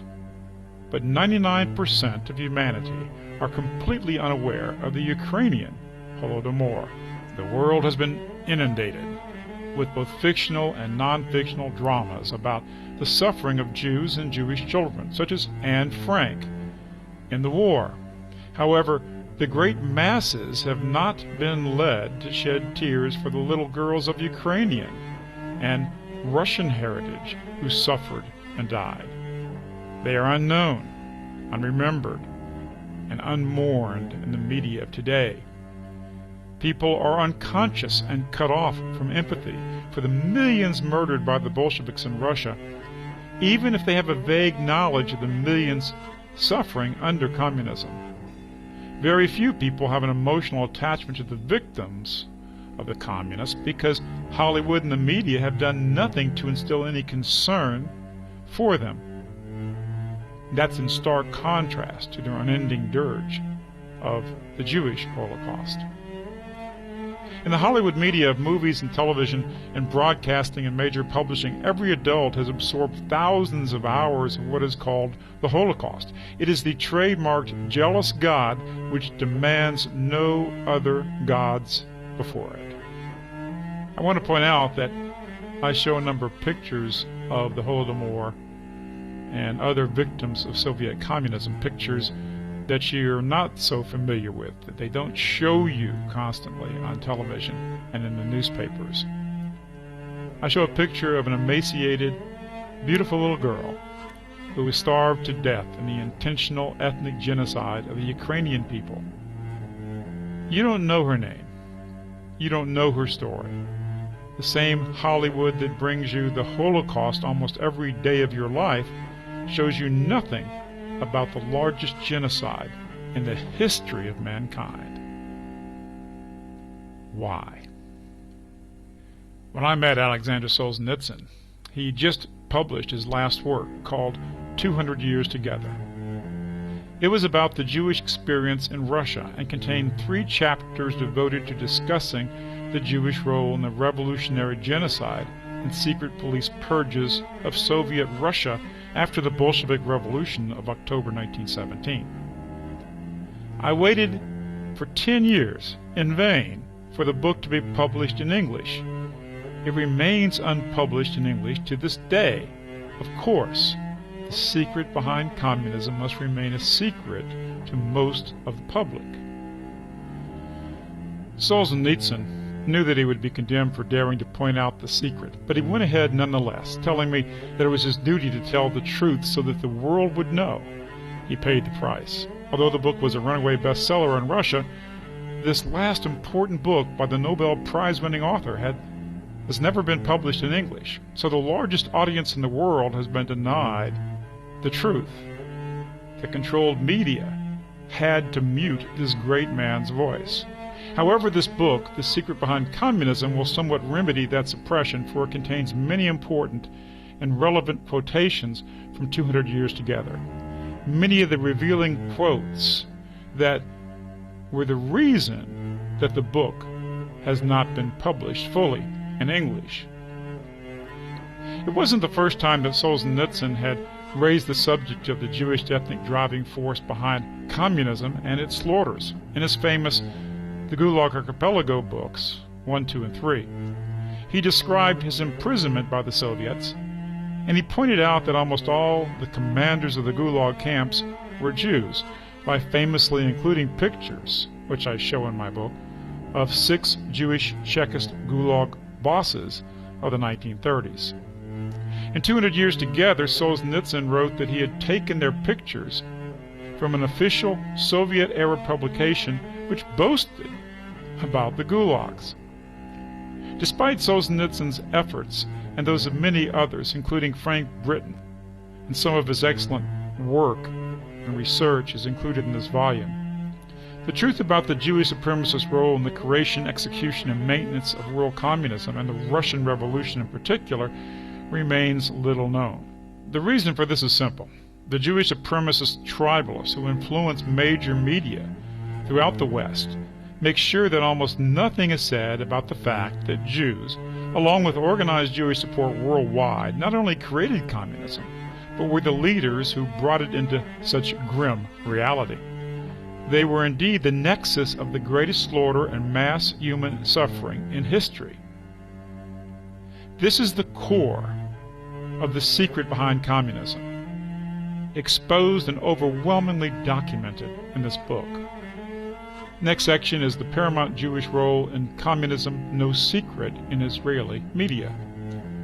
Ironically, Jewish historians are quite happy to discuss the leading Jewish role among themselves, although any Gentile who dares to raise the topic is immediately decried as a, quote, anti-Semite. A good example came with the article that appeared in the popular Israeli online Jewish Zionist news source called ynetnews.com.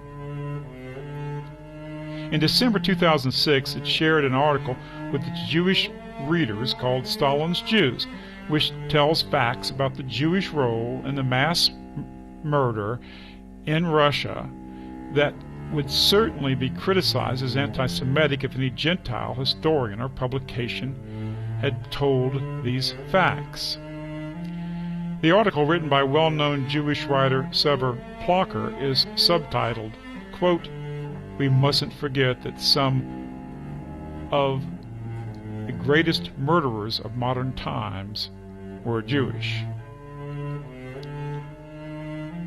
It goes on, "We cannot know with certainty the number of deaths Cheka was responsible for in its various manifestations, but the number is surely at least 20 million, including victims of the forced collectivization, the hunger, large purges, expulsions, banishments, executions, and mass death at gulags. Gingrich Yagoda was the greatest Jewish murderer of the 20th century, the GPU's deputy commander, and the founder and commander of the NKVD. Yagoda diligently implemented Stalin's collectivization orders and is responsible for the deaths of at least 10 million people. His Jewish deputies established and managed the Gulag system." Unquote. To understand the incredible level of deception about the enormous Jewish crimes against humanity, just consider how the globalist Jewish-dominated media hides Yagoda's role in a genocide of at least 10 million human beings. Jewish writers in a major Jewish Israeli website casually report to their Jewish readers that the Jewish Bolshevik Yagoda murdered twice the number of the alleged 5.1 million victims counted by the preeminent Holocaust historian Raoul Hilberg. Next section. The Holocaust is, quote, never forget. The Bolshevik Holocaust is never remember. This genocidal murderer, who ironically has an identical mustache to Hitler and who murdered double the number of people than are alleged against Hitler, is completely unknown.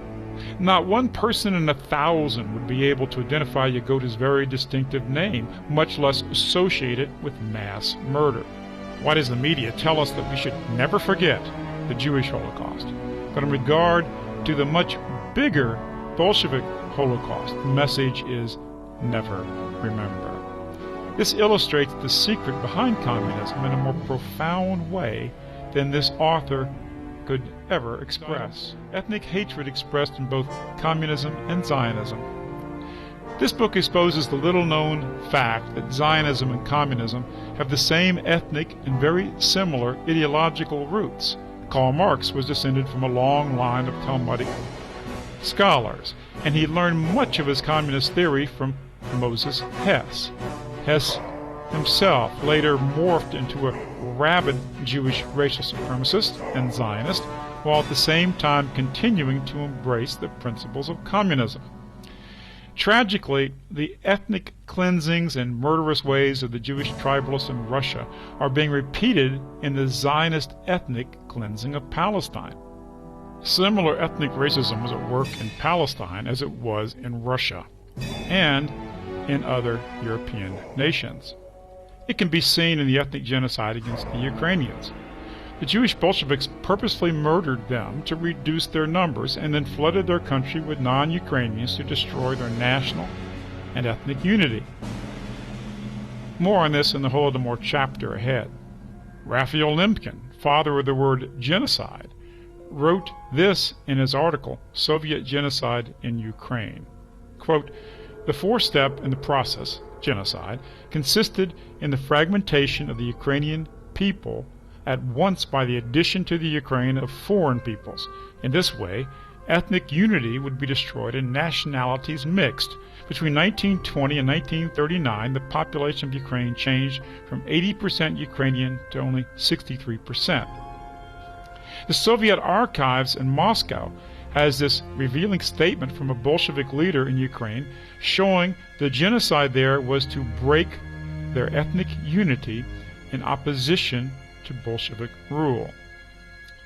Quote, famine in Ukraine was brought on to decrease the number of Ukrainians, replace the dead with people from other parts of the USSR, and thereby to kill the slightest thought of any Ukrainian independence.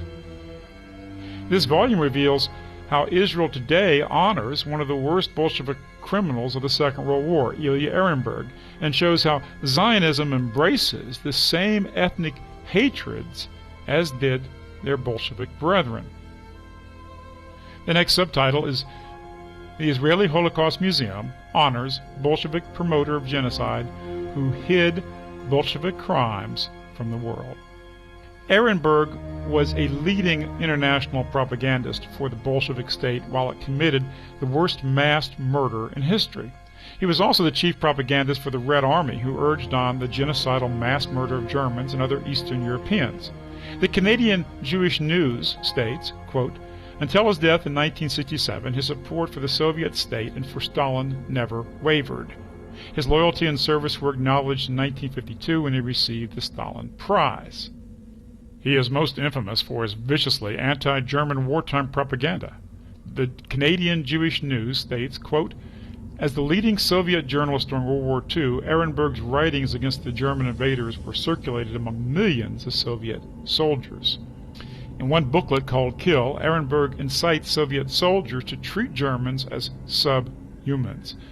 Its final words include the following, quote, Germans are not human beings. From now on, the word German means to use the most terrible oath. We shall kill. If you have not killed at least one German a day, you have wasted that day.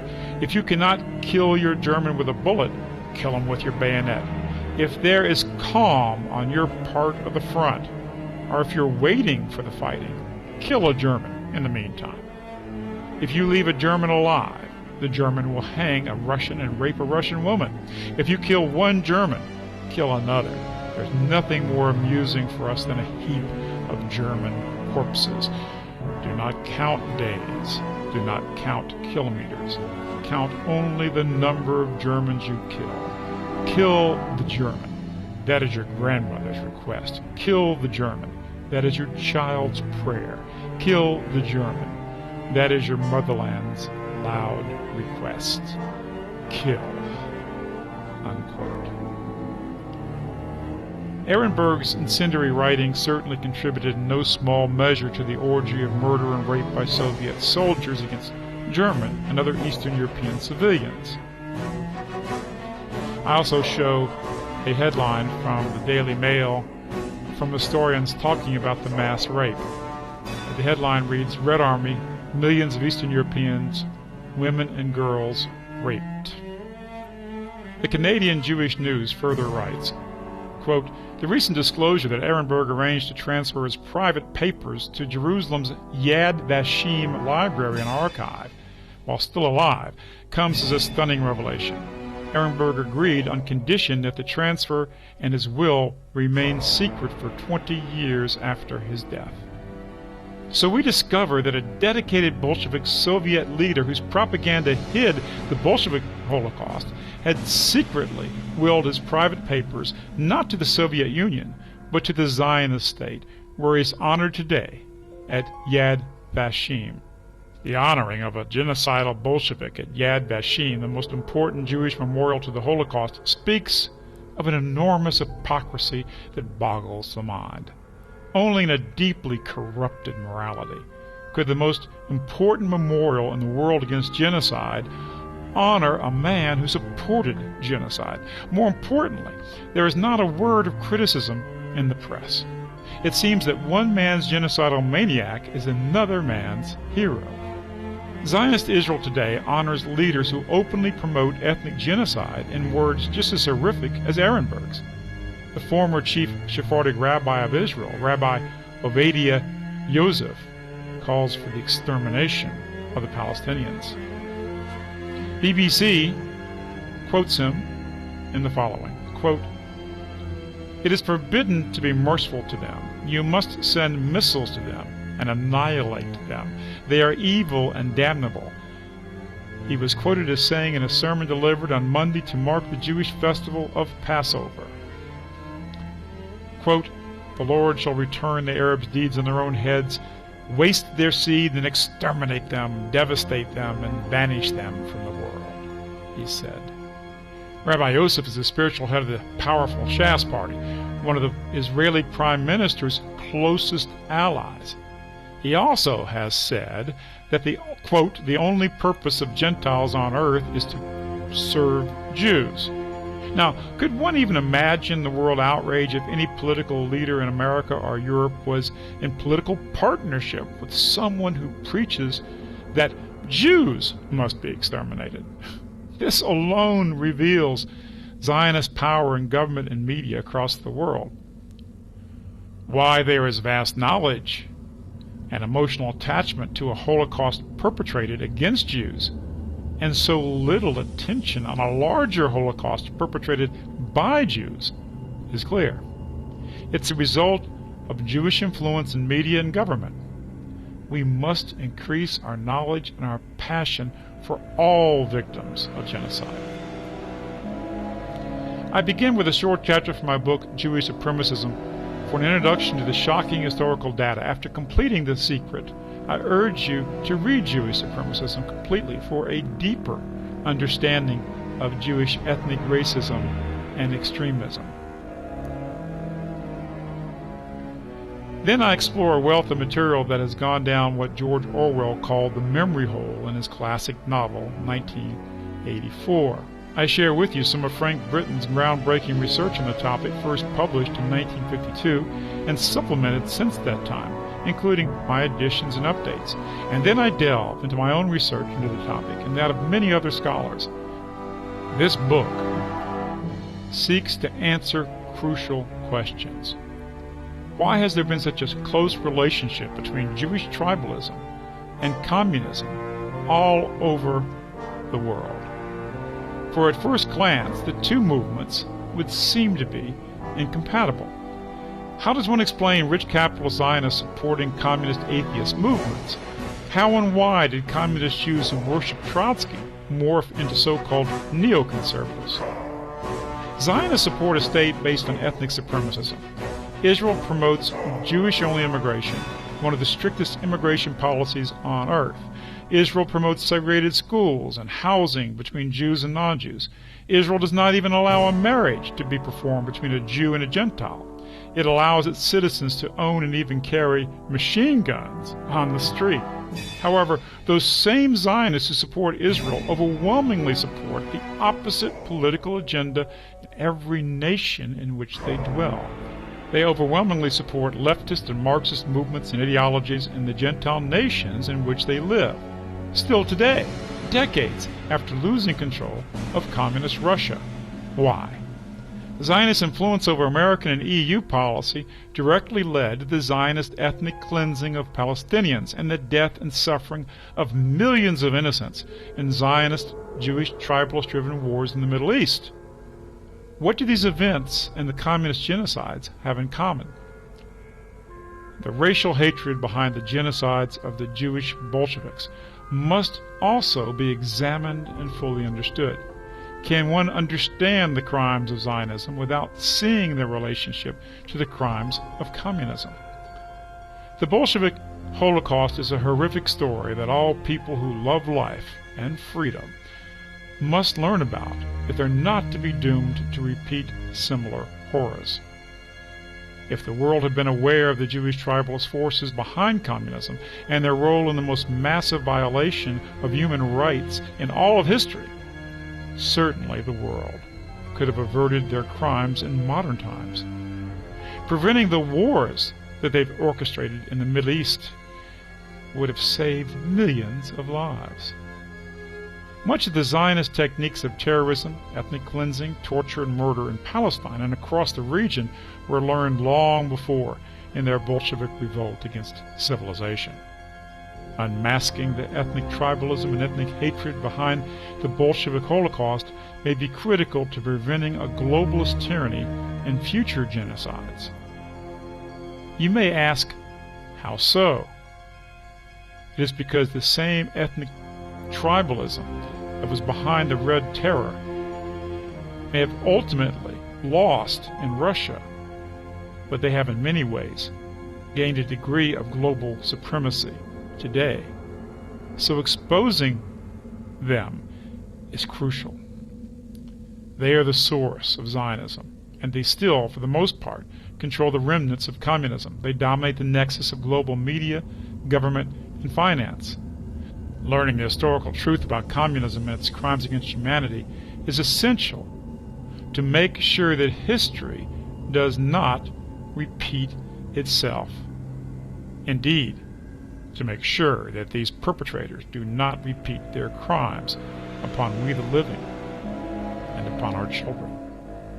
In the next few pages, you will delve deep into the secret behind communism. We need your help to publish this book. We don't have a big Zionist-controlled publisher that can print many tens of thousands of copies to make the price very low, so we need your help because book publishing depends on having a larger run to get the price to be reasonable. Plus, we want to distribute this vital book to many important opinion leaders and leaders in our society that need to get this information, because we all have to realize the threat of international Zionism, the Zionist globalism that threatens our freedoms, our economic well-being, our heritage, and everything that it means in terms of human rights. You can go to davidduke.com, and I ask you to please, right away, before you let it slip your mind, make a donation to help in the publishing of this book. And by the way, anyone who gives a gift of $100 or more will receive a numbered, authenticated, and personally autographed book that will certainly gain much value in years ahead. I look forward to hearing from you, and thank you so much for your support in getting out the truth about not just Zionism, but about the forces that have created the globalism today.